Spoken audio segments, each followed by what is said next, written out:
We've had a few weeks of the transfer window so far, but tonight, 11th of June 2025, business is picking up. Welcome back to Fog Football. Celtic players signing medicals. Celtic linked with a winger on that side, Hibs potentially breaking the non-Old Firm transfer record fee since 1995, brother. Ryan Porteous could be on his way back to the capital. Rangers linked with a Croatian striker, 8.25 million. All that and so much more right here on Fog Football, damn it. Yeah, so hit that like button, sit back and enjoy. We've got about 10 minutes of Scottish football transfer news coming your way. And that is it. Lennon Miller, if you wanted him, that was earlier on. 10 million for Lennon Miller. Thoughts on that initially? 10 million Sunderland, that's pretty big money. Motherwell should accept that. They ain't going to get better. They should. As much as I would like Lennon Miller to stay in Scotland, don't really care which team he goes to. I would like him to remain in Scotland, but Motherwell should accept it. No, they should. That's what it is. Now, Sancha Tolvereri, Belgian Twitter analyst, he said that Celtic FC are back in the race for Mikel Ange Balagwashi. Interested in the Royal Antwerp FC winger since last summer, the Scottish club's management has reconnected with Balagwashi's camp and begun new discussions regarding personal terms. More news incoming. This guy's got 153,000 followers on Twitter, so he must be reliable. If I've butchered that guy's name, well, that is the norm here on Fog Football. But he's pointing at his watch in the clip here on Twitter. Will Celtic get their man? They'll be hoping so. Never really heard of him. We probably did make a fid on him last summer because they were interested, so I'm not calling bullshit on it, but I think it's about time Celtic woke up and actually did stuff this transfer window. I mean, you could argue that, but Celtic will say they're the reigning league champions and the club across the city hasn't really done anything, so... They will say that, and I think they're bang on the money. Although, Rangers have been linked. Luka Modric, Jamie Vardy. Linked? I think signed shit though, have they? Human's son. The only person Henderson. The only person they brought in is Russell Eriksen. Martin, so I mean... Yeah. Is he going to come out of retirement and play centre-back? Probably not. Hopefully not. Russell Martin. Rangers do need a centre-back. So. Russell Martin, a new badge on my membership. Go subscribe to it. Russell Martin. Who doesn't want to use the Russell Martin badge? Anyway, Sky Sports reporting. Fulham striker Callum Osmond has completed a medical with Celtic with the Scottish champions to pay training compensation for the 19-year-old once the deal is completed. I hear you ask, who is this guy? Well, he plays for Fulham, not the Fulham. He plays for the B team. He did get quite a lot of goals, but it's B team level. I think Celtic fans had more in mind when they thought they were signing a striker this window. What do you think about that? I mean, is he good enough? To me, right, what I don't get is it's like, why would you sign this guy and not just play Johnny Kenny?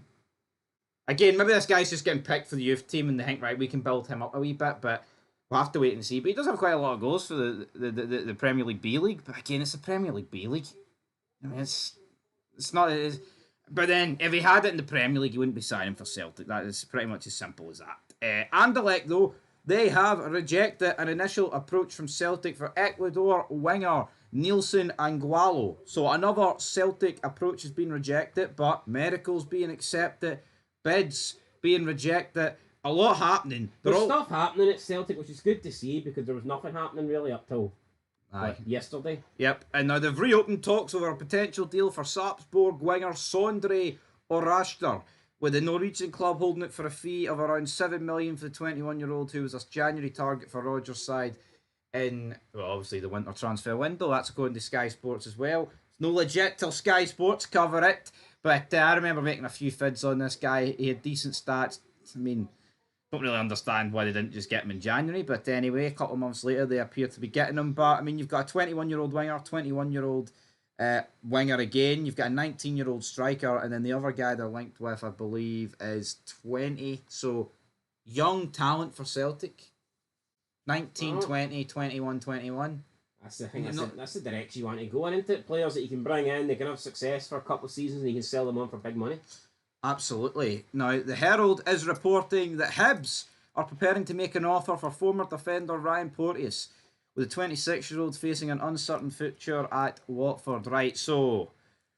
Porteous, I like Porteous. I think he's a good player. I'd like to see him back. This would be a sign of intent. Yeah, this would show that Hibs are meaning business. See, to me, right, obviously Tierney's better than Porteous, but this is just a bigger deal for me when you compare Hibs and the scale. The level. Yeah, if you compare the level and the scale of it, then absolutely, I think that Hibs bringing back Porteous is almost just as impressive as, I mean.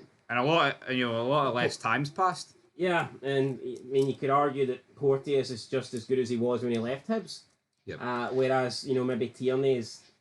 Maybe we're seeing the best. It's sad, but maybe with injuries and things, we've seen the best of Kieran Tierney. If Hibs can pull off this, then it would be great. And you know what? You want to see this. You want to see clubs in Scottish football make good signings and push us on as a nation. So I'm all for it, man. I think Porteous is good. Gets a lot of shit for what happened at the Euros, but you know what? It would be easy to sit here and point him out to be a scapegoat. As a team in the Euros, we were horrible, and I don't even think that was a red card. Penalty, yes, but I don't think Porte should have got sent off for that. I mean, it was a Tony Cruz. I believe it was. Aye, fuck it, man. He sent his fucking ankle back to Watford. He tried to clear the ball, mate, and Tony Cruz got in the way. Oh, that's all right then. So if you clear the ball and kill somebody, it's all right. No, I don't think it was a red. No, I'll admit, right?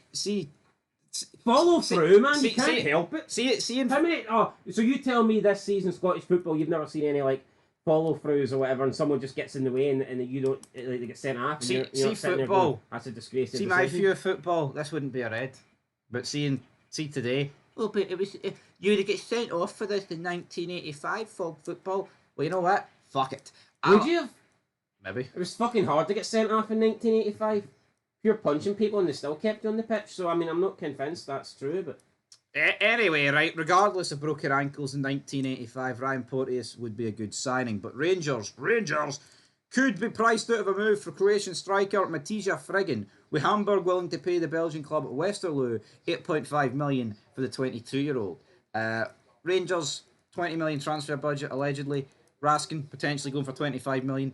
Not that, I don't think 8.5 is out the question, but it would be the second highest they've ever paid. So that makes it unlikely. But I said this earlier on my channel. If you're selling Raskin for 25, do you not pay 10 for Lennon Miller? Absolutely you do. Yeah. But just Rangers won't pay 10 million to Motherwell. No. It is what it is. They'd maybe pay 10 million for a player, but not for Motherwell. Because what I'm looking at, right? And I tell you what, it's crazy because it seemed like a few months ago that it looked like Motherwell would be pushing hard to get 5. Yeah. And now we're hearing talks of close to 10. Yeah. And he's got a year left.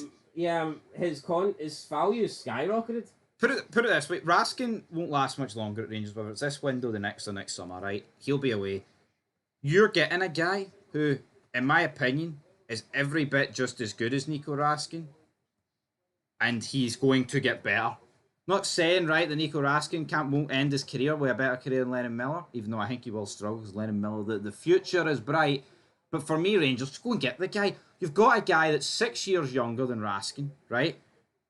You're signing him for 10 million, but it's effectively a free 10 million if you sell Raskin for 25.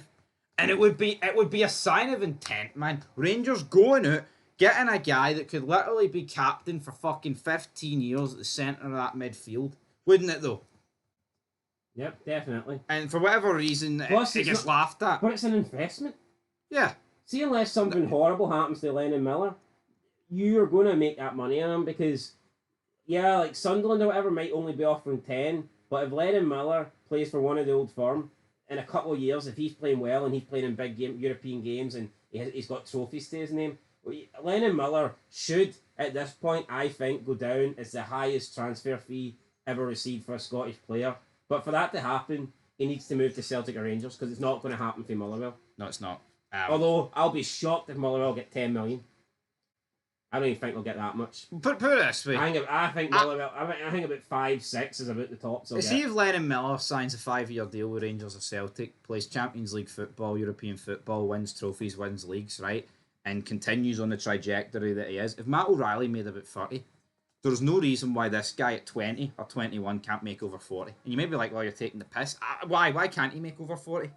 It's about fucking time the league actually properly priced teams. Well, I mean, the current if this guy, so I think he will. I think he could get 40. I think he. If this guy was English, right, and he went and he joined. Say if this guy was English and he joined Sunderland. See after like a season or two down in England, they'd be wanting over 100 for him.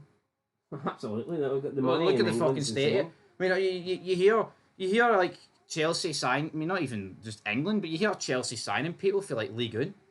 like 47 million on something you've never even fucking heard of. Nah, some no-name jobber. It's like, what the hell? I know someone's going to say, well, what about all the French people that have never heard of Lennon Miller? Well, they're about to fucking hear him. This kid's got a future. And hopefully, he'll be in the Americas next summer. I mean, this kid should. This is what the Scotland team needs to be getting built around Lennon Miller, doesn't it? Yep. So it'll be interesting to say the least. 10 million for Lennon Miller, but I think it's a safe bet that he would break the transfer record if he went to Rangers or Celtic, and that's why. See, these people are like, oh, why would Lennon Miller join Rangers or Celtic when he could go to Serie A? Yo, he could go to Serie A, right? I have no doubt about it that this guy would. Yeah, see with the be great. See with the success. It's more. It benefits Rangers and Celtic more than him. Of course, it does. I don't think there's any harm in him going to Rangers and Celtic first, even if it's for a few seasons. Yeah. Yeah, I know. Yo, if he joins Rangers or Celtic this summer and then they make triple the money next year, it makes sense to get rid of him. Yeah, as good as he is, I mean, there's always that possibility that if he goes to the Premiership or if he goes to Serie A, he could get lost in the shuffle. And you don't want to be halting his development. I think it's important for him. I think one of the reasons why Lennon Miller's came on so well is because he's been able to play every single game. You look at other younger players that maybe play for Celtic and Rangers, I don't think their development is as good as because, I mean, they sit and warm a bench. Yep. Lennon Miller's been able to play pretty much every game where he's fit for Motherwell, and that will bring you on better and quicker as a player if you're getting regular game time. So Lennon Miller, to me, can go to Celtic and Rangers and still be a first starting 11 player. I mean, if he goes to a Premiership team or if he goes to Serie A, not saying he isn't good enough to start, but, you know, he could find himself sitting on the bench, and I don't think it would be productive for Miller over the next couple of seasons to, you know, play a bit part. I think he should be having a main role, and I think he's going to get that at Celtic and Rangers. And if he does go to Celtic and Rangers and plays a main part in the starting 11 for a couple of seasons, just think how good he'll be then. And then when he does leave, because I do think he is too good to stay in Scotland forever, then I think he will be an elite player and will pretty much be able to walk into pretty much any team. Whereas I think if he makes the jump now, there is that risk where he could just be forgotten about.